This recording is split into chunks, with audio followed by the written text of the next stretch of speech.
and I was like determined to do well. And I was like had a really positive mindset and all this. And I went up there, and I remember Matt Richardson was emceeing. Like done a bit of TV, quite a big name, and I was like, he goes, "Oh, I've heard about you. I'm looking forward to seeing you." I was like, "Oh, brilliant! I'm like going to do it." I went on there. Oh, I died. Lenny Sherman. Lenny Sherman. When did you start comedy? 15 years ago. When? 15 years ago. I've got a tattoo to come right. Is it that Have side? you? Is it there? Or is it the other side? It's there. It's there. That's oh, wow. the date I started comedy. Oh my goodness. 15 years ago. It was 15 years in September.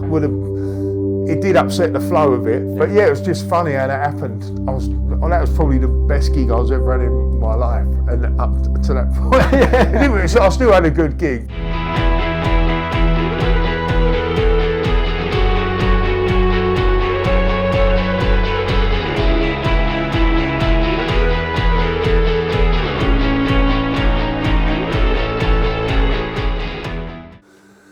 Look, it's Lenny Sherman. Hello. We've just done that. Oh, I might edit that bit out because that's very unprofessional. But I got take two, take 3 now because he put take 2 over take 3. Lenny Sherman's in the house, and I've had him before, not here though. But this is sounding the wrong podcast. Different studio. Yeah, but a different studio. We did some shots and done some more shots, mainly just for comedy. But I'm just going to ask you a few questions. Lenny Sherman in the house. Good to be here. Yeah. Good cameraman, photographer. Lenny Sherman, I'm going to interview him in a minute. We've done a big old shoot. These might be the ones that actually make it. I had a problem with my SD card. Very strange. But Lenny Sherman, he just took it as on his stride, went out for a bit of a vape. No vape, Mum. Oh, he does? No, he doesn't. He doesn't. No, I just lied. It's strawberry and it's no stuff in it. I was meditating. Yeah. When did you start comedy? 15 years ago. When? 15 years ago. I've got a tattoo to come right. Is it that Have side? you? Is it there? Or is it the other side? Oh, I had that with Alan Art. It's there. It's there. That's oh, wow. the date I started comedy. Oh my goodness. 15 years ago. It was 15 years in September. Yeah. And, I got it to commemorate it. I've got a tattoo where it really hurts. It's on my son's forehead. Don't know why I do that, but that's my tattoo joke. But I had Alan Artek in here. He's got. Have you seen Alan? Do you know? Alan? Yeah. He's got tattoos of comedy legends. Oh, really? On his body. Are we on there? No, I'm on his bum. No, I'm not. No, but so you've got a tattoo of it when you started. So 15 I've done years that. ago. It's 15 years in September, and I thought, oh wow, it sort of crept up. I didn't really, then I sort of looked. Oh, that's quite a big thing. Where was the first gig? Up the creek. Oh, the classic. The Blackout or the... No, it was, I've done a comedy course with a guy called Harry Denford. Remember him? You're laughing. I remember Harry Denford. He used to be this kind of with a gold chain, and he used to do jonglers in the day. Like character comedian. Yeah, he said he was a pilot as well, and he had. I'd be interested. Was it a good course? Well, yeah, it got me on the road. I like sort of a lot of stagecraft, set me on the road, and then we done our first gig at Up the Creek. That's where the showcase was. We did do the creek. I don't think it was nothing to do with Up the Creek, but we done the showcase at Up the Creek. Right. The first gig, there's about 200 people there. So, and it was Ramo, like the showcase. So that really got a taste for it. But you got the bug from doing that first gig. Yeah, I've done that. I learnt a bit of stagecraft. Hang on a second, Lenny Sherman. Yeah. Why did you do the course in the first place? Right. Me and my mates, we were like messing about on. We go like football. There's like a chat room at the time. We like used to go on there and take the piss out of people. And some geezer goes, "Oh, you're funny. You should get into comedy." So I said I wouldn't know what to do. And he said, at that time, camera phones had just come out. Not like now, really. You remember the little. And we filmed ourselves messing about, put them on YouTube, and they done well. So I wanted to learn about writing comedy. So I got some books, and I was going to do a sketch course. I had no intention of doing stand-up. So I applied to this sketch course, then it come around to it, and they cancelled it last minute because they didn't fill it up, so we put you on the next one. All right. That come around, they done the same. I said, just give me my money back. Then I see a stand-up course, and I've been reading books about joke writing at that point, and I thought, and it said like learn about comedy writing, and then at the end you perform. I thought, I won't perform, I'll just do it, and then what are they going to do? Can't force me. But I'd done the course, and I got into it, and I was doing well, and I sort of done it as a challenge, and just got the bug. Totally got the bug.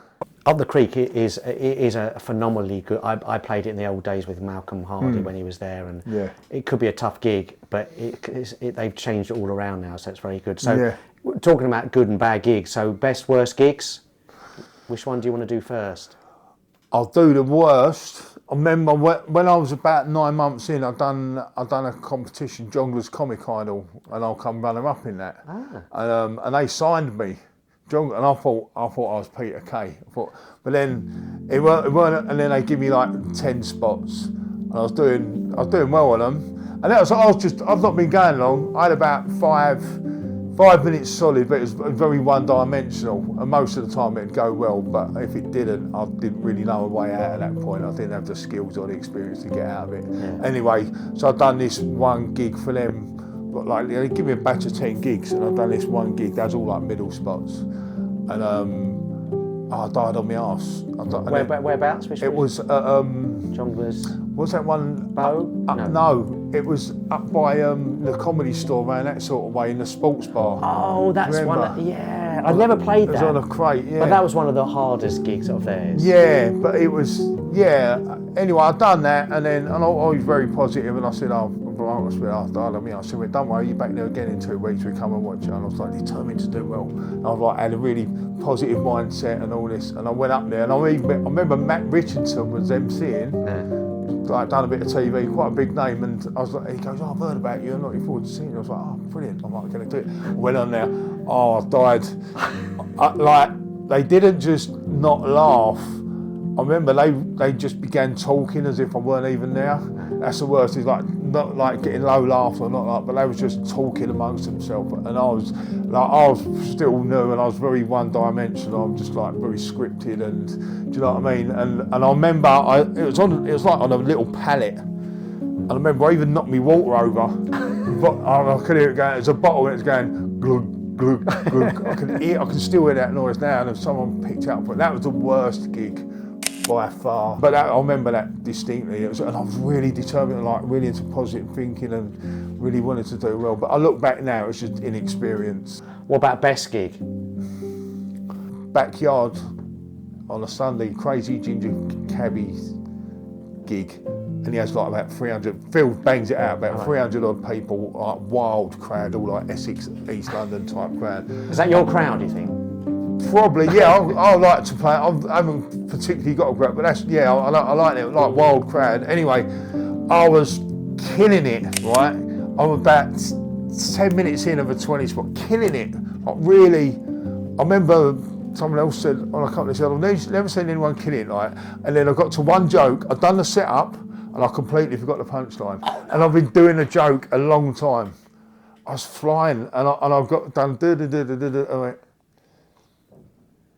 I went, I'll be honest, I can't remember. And it got a good laugh, but it did upset my rhythm because I was really in a flow state. And did you get the rhythm back, or did you kind of? Yeah, I still had a good gig, but it would have been better if I would have remembered. Like, because mistakes are always funny, first rule, but that would have, it did upset the flow of it. But yeah, it was just funny how that happened. That was probably the best gig I was ever had in my life. And up to that point, I still had a good gig, but it did, that was quite funny how that happened. That was crazy. I like the idea that it was the best gig up to a point. I haven't had that before, but that's that can happen. Yeah, totally. You've done it a long time. Anything can happen at any point. Yeah. Shooting Lenny Sherman today with my trusted GFX 100S. A few shoots ago, I did try the GFX 100 Mark II, and I'm still in awe of it and still kind of wanting to upgrade. This is the GFX 100S medium format camera, 100 megapixels, massive, lovely dynamic range, beautiful files. It's just that focusing, extra focusing you get with the upgrade on the eye. I did another shoot. I've done quite a few shoots in the meantime, and I do look, if I'm shooting wide open, which is with this 80mm 1.7, if I'm shooting at maybe f2, not quite wide open, just on the eye, sometimes it misses the eye, and that is the shot you want. You want the eye and then everything else fading out into this kind of background, beautiful blur. But if you miss the eye, you've lost the shot. So there we go. So were you brought up in a comedic household. I mean, I was brought up with lots of funny records and listened to stuff, but who did you follow, and who do you think is funny, and who's your favourites? Yeah, well, my mum and dad, like, I come from an East End family, so there's always a lot of larking about like characters and that, so that was quite natural, which I didn't really, we always took for granted. But I always remember watching Channel 4 on a Friday night with my mum. A lot of good comedy them days, like Cheers, Whose Line Is It Anyway? Yes. Drop the Dead Donkey, Yeah. Clive Anderson. Yeah. Used to love all that. And actually, my first TV part, I was in a comedy called Ministry of Justice, which was on Channel 4 on a Friday night. So that was quite a nice little touch, that one. But I remember that, yeah, Only Fools and Horses, obviously. Well, not obviously, Only Fools and Horses was a big thing. But that was, I caught it in its prime. Was like Just Good Friends, all that sort of thing. Do you remember that? Porridge, Yeah. all them classics, the Two Ronnies, Yeah. loads of stuff like that. So, favourite comedian? Favourite stand-up, Dave Attell. Oh, really? Love Dave Attell, by far, yeah. By far. Yeah, he's a king. Yeah. He's like really good gag man and just, just brilliant. Dave Attell, love him. So that's one of the He's questions. like New York. Yeah. If you could tour with someone, you'd tour with him, would you? I'll take anyone that'll have me. But yeah, he'd be one of the favourites. Good one. Let's do a look in the mirror shot. Look, we've got both of us in the mirror. We've got both of us. Yeah, but I'm going to pass you the mirror. Oh, right. I'm in the mirror now, look. And I'm going to give it to you. So when you look in the mirror, Lenny Sherman, what do you see? How do I answer that? I look right for my age. Yeah? Do you know what I mean? Knocking on. Do you see your any resemblance to family and? Yeah, no. Everyone says I really look like my dad. Because it's not your mum. No, I look like my dad a lot apparently. Yeah. Do you like looking in the mirror? You're a confident guy, aren't you? In some ways, yeah. In some ways, no. Darkroom bit is actually one of the bits that I get more comments about. Really, it is kind of about, because the darkroom in photography is when you develop your analog film in the old days. But it's also dark room, as in mental health. Mental health, how you feeling? What's going on? We did get a good picture of you cross-eyed. Sorry. Yeah. Yeah, good. I mean, yeah. Have you gone through stuff? I think we all do. I really try and keep on top of it. I do meditating, a lot of positivity books, and I'm very careful, like with social media, careful what I feed myself. Right. Like my Instagrams are purposely just comedy, boxing, or like positive quotes and stuff like that. Right. I try and stay away from like politics and stuff, like anything like. I made a conscious effort. Negative. I do watch too much politics-y stuff, especially in the US. Yeah. But I don't never comment. Yeah. That's the thing. Don't get involved. That's the secret. Yeah. But you actually don't even look at it. I try and stay away. X is the one where it's all. But that aside, I'm really into like the mental health stuff, positive thinking, and that. It's really improved my life. And keeping like fit reading as well. You go to that as well. And I read books and that. I read a lot of, always have a good bit of reading before I go to sleep, and I meditate first thing in the morning and do positive quotes, and always feed myself positive stuff, and just to keep give yourself that, gives me the belief and confidence, and makes you mentally strong. Yeah. Since COVID, I got back into training, so I'm always I train. Look at those muscles. Look at those muscles. So yeah. My G-Shock. It's a bit of a bling, but I thought it'd be good for Lenny Sherman because is he a blingy person? He's not really. He's an art man, but I thought this is quite blingy, and I always wanted a kind of a gold watch, and I wanted a G-Shock as well. Casio did this G-Shock, which is kind of indestructible watches kind of thing, and lots of stuff on it, and it's rose gold. So I'm not. I do like it, but I don't often wear it. So yes, G-Shock Casio.